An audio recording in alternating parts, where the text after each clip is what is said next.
যাত্রাবাড়িতে যেমন ওই স্কুল কলেজের শিক্ষার্থীরা রক্ত দিয়েছে, আমার হাজার হাজার মাদ্রাসার শিক্ষার্থী জীবন বাজি রেখেছে, রক্ত দিয়েছে, জীবন দিয়েছে।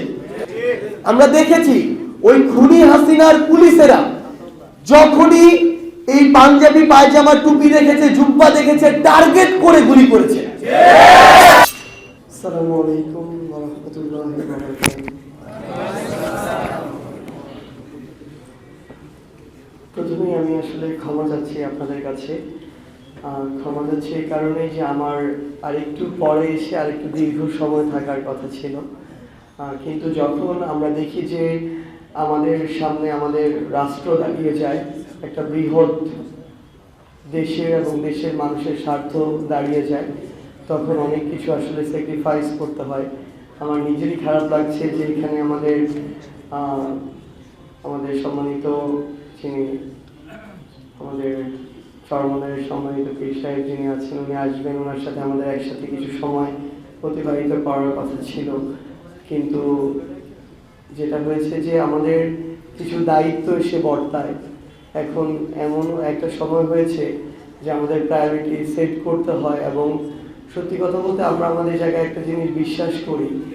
আমরা বলছি যে আমরা একটা জগদ্দল পাথর সবাই মিলে একসাথে সরিয়েছি, কিন্তু এই সরানোটা যেন স্থায়ী হয় এবং এই সুফল যেন বাংলাদেশ এবং বাংলাদেশের মানুষ আগামীতে ধীরে ধীরে পেতে থাকে, সেটার আমাদের একটা স্থায়ী বন্দোবস্ত করা প্রয়োজন। সেটার জন্য যে আমাদের পরিশ্রম, এই পরিশ্রমের দ্বিতীয় ধাপ মাত্র শুরু হয়েছে। আমরা প্রথম ধাপ একটা পাথর সরিয়েছি, দ্বিতীয় গুরুত্বপূর্ণ ধাপ হচ্ছে আরেকটা পাথর যেন সেখানে এসে না বসতে পারে, সেই জন্য আমাদের দেশ এবং দেশের মানুষকে সেভাবে প্রস্তুত করা, এবং এটাই এখন আমাদের কাছে প্রায়োরিটি সবার উপরে। তো আমরা আমাদের জায়গা থেকে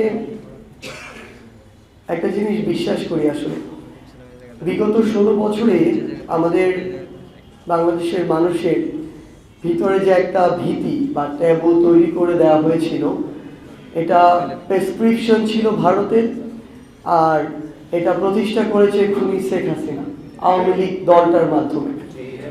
সেই ট্যাবুটা হচ্ছে যে আমরা প্রায় 90% মুসলিম সংখ্যাগরিষ্ঠের একটা বাংলাদেশ, আমাদের মুসলিম যে মূল্যবোধ, ইসলামিক যে মূল্যবোধ, এটাকেই ট্যাবু হিসেবে সামনে প্রতিষ্ঠিত করা হয়েছে। আমরা আমাদের জায়গা থেকে দেখেছি এই পুরো সময়টাতে আমাদের যে ভাইরা পাঞ্জাবি পায়জামা জুব্বা কিংবা টুপি দাড়ি, তাদেরকে একটা ছোটখাটো ভীতির মধ্যে চলতে হতো, অথবা যেই দেশ বলে যে সকলের সমান অধিকার সমতার কথা, সেই দেশে তো এটা হতে পারে না। একদম স্পষ্ট কথা, এই দেশে বিগত 16 বছর যারা আমরা বিভিন্নভাবে যাদেরকে সংখ্যালঘু বলি, তারা যতটা স্বাধীনতা নিয়ে তাদের ধর্মীয় কালচার পালন করতে পেরেছে, মুসলিমরা ততটা পারেনি। তো সেই জায়গার একটা ছোটখাটো প্রভাব আমরা এখনো ধীরে ধীরে দেখতে পাচ্ছি, কমেছে এটা সত্যি, কিন্তু যতটুকু প্রত্যাশিত ততটুকু এখনো আসেনি। এই জন্যই আমরা দেখি যখন বিভিন্ন জায়গায় এই অভ্যুত্থানের সহযোদ্ধাদের নাম নেওয়া হয়, তখন আমার মাদ্রাসার ভাইদের নাম নিতে অনেকে দ্বিধাবোধ করে। আমরা আমাদের জায়গায় স্পষ্ট কথা বলি, এই অভ্যুত্থান আমরা চোখের সামনে দেখেছি, সামনের সারিতে থেকে দেখেছি। আমরা এই অভ্যুত্থানের ইতিহাসকে আমাদের ন্যূনতম জ্ঞান থাকা যতক্ষণ আছে ততক্ষণ পর্যন্ত আমরা এই ইতিহাসকে সামান্য বিকৃত হতে দিব না। আমার এই রামপুরা বাড্ডা প্রগতি সরণিতে যেমন আমার নর্থ সাউথ কিংবা ইস্ট ওয়েস্ট কিংবা ব্র্যাক বিশ্ববিদ্যালয়ের ভাই বোনরা নেমেছে, আমার মাদ্রাসার ভাইয়েরাও জীবন বাজি রেখে নেমেছে। যাত্রাবাড়িতে যেমন ওই স্কুল কলেজের শিক্ষার্থীরা রক্ত দিয়েছে, আমার হাজার হাজার মাদ্রাসার শিক্ষার্থী জীবন বাজি রেখেছে, রক্ত দিয়েছে, জীবন দিয়েছে। ওই উত্তরা বিএনএস এর যুদ্ধক্ষেত্রে যেমন সেখানে রাজুক, মাইলস্টোন, এআইইউবি সহ উত্তরা হাই স্কুল থেকে শুরু করে অসংখ্য প্রাইভেট বিশ্ববিদ্যালয়ের শিক্ষার্থীরা রক্ত দিয়েছে, জীবন দিয়েছে, তেমনি অসংখ্য মাদ্রাসার ভাইরা তাদের রক্ত দিয়েছে, জীবন দিয়েছে। আমরা দেখেছি ওই খুনি হাসিনার পুলিশেরা যখনই এই পাঞ্জাবি পায়জামা টুপি রেখেছে, জুব্বা দেখেছে, টার্গেট করে গুলি করেছে। টার্গেট করে তারা যখন এভাবে খুন করছিল, তখন বাধ্য হয়ে আমার অনেক মাদ্রাসার ভাই ট্রাউজার আর টি শার্ট পরে রাস্তায় নেমেছিল। তারা জীবন বাজি দেওয়ার জন্য প্রস্তুত ছিল, জীবন দেওয়ার জন্য প্রস্তুত হচ্ছিল, শহীদ হওয়ার কামনায় তারা রাজপথে নেমেছিল। কিন্তু টার্গেট কিলিংকে উপেক্ষা করার জন্য তারা সেই সময় প্রয়োজনে টি শার্ট আর ট্রাউজার পরে রাস্তায় নেমেছিল। আমরা রাজপথে ছিলাম, আমরা তাদের সাথে কথা বলেছি, তাদের সাথে কথা হয়েছে, হাতে হাত রেখে আমরা এই অভ্যুত্থানে ছিলাম। আমরা চাই এই অভ্যুত্থানে যেমন ফ্যাসিস্ট বিরোধী সকল রাজনৈতিক দলের কর্মীর অংশগ্রহণ ছিল, যেমন আমার স্কুল কলেজ প্রাইভেট বিশ্ববিদ্যালয়ের ভাই বোনদের অংশগ্রহণ ছিল, তেমনি আমার মাদ্রাসার যে ভাইরা ছিল তাদের যে অকুতোভয় সমর্থন এবং অংশগ্রহণ ছিল, এটা যেন ইতিহাসে কখনো বিন্দু পরিমাণ অস্বীকার করার সাহস কেউ না দেখায়। আমরা চাই ইতিহাসের মতোই সংরক্ষিত হোক। আমরা আমাদের জায়গা থেকে সবসময় এই সত্যগুলো স্বীকার করার, সামনে নিয়ে আসার যে সৎ সাহস, সেটি আমরা দেখাবো। এবং আমরা বিশ্বাস করি এই সৎ সাহস আমাদের মধ্যে ছিল বলে আল্লাহ আমাদেরকে উসিলা করে এই অভ্যুত্থানকে আমাদের সফল করিয়েছে। আমরা এখন আমাদের অভ্যুত্থান পরবর্তী অনেক দায়িত্ব রয়েছে। আমরা আমাদের জায়গা থেকে মনে করি আমরা যেই স্বপ্নটি দেখি সেই স্বপ্ন কখনো 1 বছরে 2 বছরে সফল হবে না।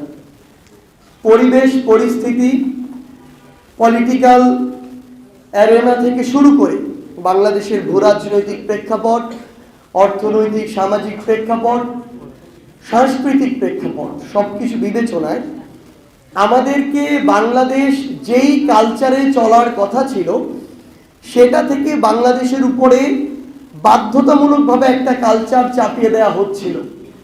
আমরা যারা চাপিয়ে দিচ্ছিল তাদের অল্প কিছু মানুষকে দেশ ছাড়া করেছি ঐক্যবদ্ধভাবে।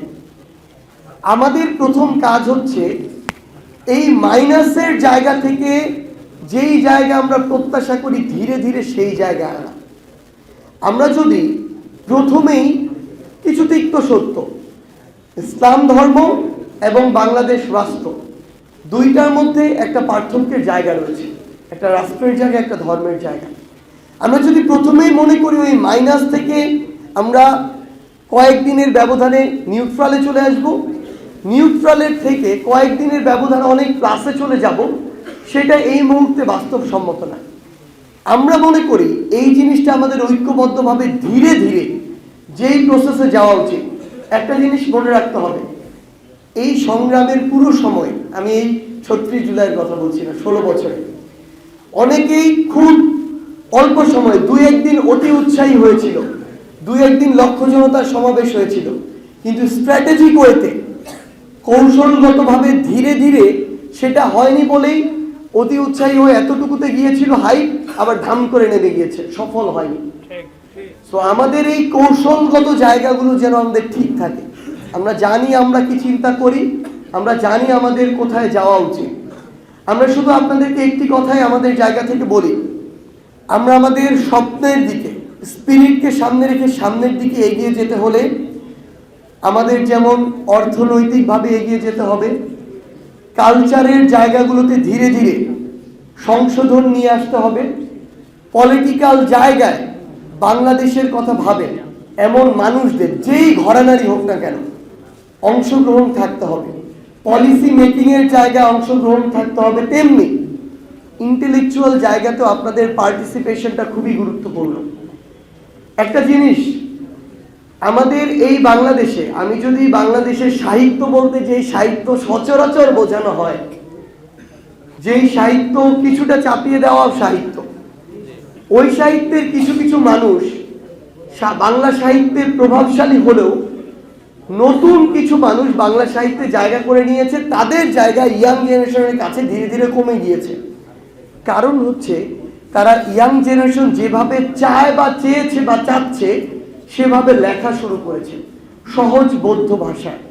আমরা চাই বাংলাদেশের যারা আপনারা ইসলামিক মূল্যবোধকে সামনে রেখে কথা বলেন, ভাবেন, লিখেন, আপনারাও আগামীর তরুণ প্রজন্ম যেভাবে চায় এইভাবে ওই লেখাগুলোকে সহজবোধ্য করে তাদের সামনে যেন উপস্থাপন করেন। এই উপস্থাপন লেখার মাধ্যমে হতে পারে, কলরব যেভাবে আমাদের নাশিদের ভাষায়, গানের ভাষায় উপস্থাপন করেন সেভাবে হতে পারে। এই উপস্থাপন গজলের মাধ্যমে, কবিতার মাধ্যমে হতে পারে। এই উপস্থাপন ইভেন ড্রামার মাধ্যমে হতে পারে। সবচেয়ে বড় কথা হচ্ছে প্রত্যেক ক্ষেত্রের আলাদা কিছু অডিয়েন্স রয়েছে। আপনি যদি এই স্পিরিটটাকে ওই অডিয়েন্সের কাছে পৌঁছানোর মতো করে উপস্থাপন না করেন, একটা গুরুত্বপূর্ণ অডিয়েন্সকে আপনি স্কিপ করবেন, যেটা করা আমরা মনে করি আমাদের জায়গা থেকে এই মুহূর্তে বুদ্ধিমানের কাজ না। কারণ যখন রাষ্ট্রের বিষয় তখন সকল স্টেক হোল্ডারকে সেখানে ইনক্লুড করাটা গুরুত্বপূর্ণ। সো আমরা জানি আপনারা আমার সামনে যারা রয়েছেন, আপনারা, আমি আসলে যখন এই ঘরানায় আসে আমি কথা বলতে কিছুটা দ্বিধাবোধ করি, সংকোচ বোধ করি, কারণ অন্তত এই জায়গায় আপনারা সবাই আমার চেয়ে মাশাআল্লাহ অনেক বেশি সমৃদ্ধ, অনেক বেশি জ্ঞান রাখেন। সো আপনাদের জন্য আমি মনে করি এই ইশারাটুকুই যথেষ্ট। আসলে সেই জায়গা থেকে আমরা মনে করি, আমরা এটা সবাই বিশ্বাস করি, আগামী বাংলাদেশ আমরা যদি সামনে এগিয়ে নিয়ে যেতে চাই, আমরা সকলের ঐক্যবদ্ধভাবে কাজ করা খুব গুরুত্বপূর্ণ।